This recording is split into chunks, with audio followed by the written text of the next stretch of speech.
to turn Dionysius's kingship in Sicily into a successful example of philosophical rule. In fact, we have, and I want to read to you in just a moment, a lengthy transcript of Plato's own account of why he came to write the Republic. One thing, of course, you note in the Republic is that Plato is nowhere present. He is not a participant in his own dialogue. He is the author, but not the participant. We don't know precisely what Plato thought, but we are helped, at least, by a kind of intellectual autobiography that he wrote, and that we still have, in what is conventionally referred to as the seventh letter. Plato wrote a series of letters that we have. People have argued over the authenticity of them, although I think by now it is established that they are his. And in the most famous of these letters, the lengthy seventh one, he gives us, again, something of an autobiography and tells us a little bit about why he came to write this book. Isn't this amazing that, 2,500 years ago, we still have the letters of the man who wrote this book? So let me read to you what Plato says about how he came to write this book. When I was a young man, he said, and this is written as he's very old, when I was a young man, I felt as yet many young men do. I felt at the very moment I attained my majority, I should engage in public affairs. And there came my way an opportunity that I want to tell you about. The democratic constitution, then loudly decried by many people, was abolished. And the leaders of the revolution set themselves up as a government of 30 men with supreme authority. He's referring to the tyranny of the 30 that existed after the Athenian defeat. Some of these men, some of the members of the 30, you must understand, were relatives of mine and well known to me. And what is more, they actually invited me at once to join them as though politics and I were a fit match. I was very young then, and it is not surprising that I felt as I did. I thought that the city was then living a kind of life which was unjust, and that they would bend it to a just one, and so administer it more justly. So I eagerly watched to see what they would do. And you must know, as I looked on, I saw those men in a short time make the former democracy look like a golden age. Those are referring to his relatives, men like Critias and Charmides, who turned Athenian politics into a tyranny, and which he says makes the democracy look like a golden age. Let me continue in Plato's words. I looked at this, you see, and at the men who were in politics, at the laws and customs, and the more I looked and the older I grew, the more difficult it seemed to me to administer political affairs justly. For you cannot do so without friends and comrades you can trust, and such men it was not easy to find. For the city, you see, no longer lived in the fashion and ways of our fathers. Eager as I had once been to go into politics, as I looked at these things and saw everything taking any course at all with no direction or management, I ended up feeling dizzy. I did not abandon my interest in politics to discover how it might be bettered in other respects, and I was perpetually awaiting my opportunity. But at last I saw that as far as all states now existing are concerned, they are all badly governed. For the condition of their laws is bad almost past cure, except for some miraculous accident. So I was compelled to say, in praising true philosophy, that it was from it alone that was able to discern any justice. And so I said that the nations of the world will never cease from trouble until either the true breed of philosophers shall come to political office, or until that of the rulers shall by some divine law take to the pursuit of philosophy. And there you see in that wonderful letter and that kind of probing self-examination of his early motives and expectations, you see the disillusionment of the older Plato, looking on what the tyranny had done, but also looking at the states, the nations of his time, seeing their management, seeing their decay and conflict, and saying and suggesting that no justice will ever be expected until, as he says at the end, kings become philosophers and philosophers kings. A direct, reference to the Republic.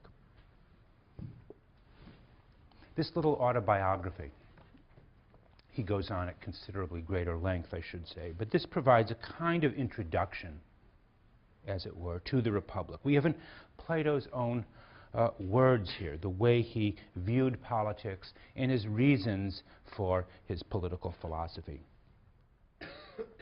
And yet, in many respects, if the Republic was the result of comprehensive despair and disillusionment with the prospects of reform, the dialogue itself points back to an earlier moment in Plato's life and the life of the city of Athens. This remarkable letter was written when Plato was very old, approximately 50 years after the trial and execution of Socrates. But the action of the Republic takes place long before the defeat of Athens, before the rise of the 30 and the execution of Athens. It refers to that period that Plato says in the letter looked like a golden age, when many things seemed possible. And that brings us back to the opening, the descent to the Piraeus. The action of the dialogue begins at the Piraeus, the port city of Athens, somewhere around the year 411. During what was called the Peace of Nicias, that is to say, the peace that endured a kind of respite, truce that was established during the fighting between Sparta and Athens. And at the very beginning of the dialogue, we see Socrates and his friend Glaucon. What are they doing? What are they doing? Do you remember? What are they doing at the very beginning? Where? Right. Let me put it a slightly... Yes, they are walking back to Athens from the Piraeus, but maybe to put it a slightly different way, they're trolling the waterfront. What is the Piraeus? It is the harbor of Athens. And what do you expect from harbors? What are harbor cities like? What do you find down at harbors? Water, yeah. They're seedy, aren't they? They're kind of, you find various kinds of disreputable and maybe unseemly things going on there. We are forced to ask ourselves, what are Socrates and Glaucon doing there? Why are they there together? What are they doing? What do they expect to find? These seem to be questions that immediately come to mind. We learned shortly afterwards that they have taken this descent to the Piraeus to view a festival, a kind of carnival. It sounds like something one might expect to see in a Fellini film. A kind of carnival, a Mardi Gras, where a festival is going on. And what's more, a new goddess is being introduced into the pantheon of deities. This seems to suggest that, referring back to the Apology, that it is not Socrates, but the Athenians who innovate, who create and introduce new deities. Socrates remarks that the Thracians, the display of the Thracians, put on a good show, showing that his own perspective is not simply bound by that of his city. It suggests from the beginning a kind of loftiness and impartiality of perspective, characteristic of the philosopher, but not necessarily the citizen. And on their way back from this festival, from this carnival. On their way back, they are accosted, you remember. They are accosted by a slave who has been sent on by Polemarchus and his friends, and who orders Socrates and Glaucon to wait. Polemarchus orders you to wait, the slave says. He orders you to wait. He is coming up behind you. Just wait. And of course we'll wait, Glaucon replies. When Polemarchus and his friends arrive, we find that his friends include Adeimantus, who was Glaucon's brother, and Niceratus, who was the son of Nicias, the general who has just brokered the peace that they are now enjoying. That's a famous peace of Nicias. And they challenge Socrates, stay with us or prove stronger. Stay with us or prove stronger. Could we not persuade you, Socrates asks. Could we not persuade you to let us go? Not if we won't listen, Polemarchus says. And instead, they reach a compromise. Let Socrates and Glaucon come with Polemarchus and the others to the home of Polemarchus' father, where a dinner will be provided for them, and later a return to the festival where there will be a horseback race. It seems, Glaucon says, we must stay, and Socrates concurs. Why does the book begin with this, I'd say, opening gambit?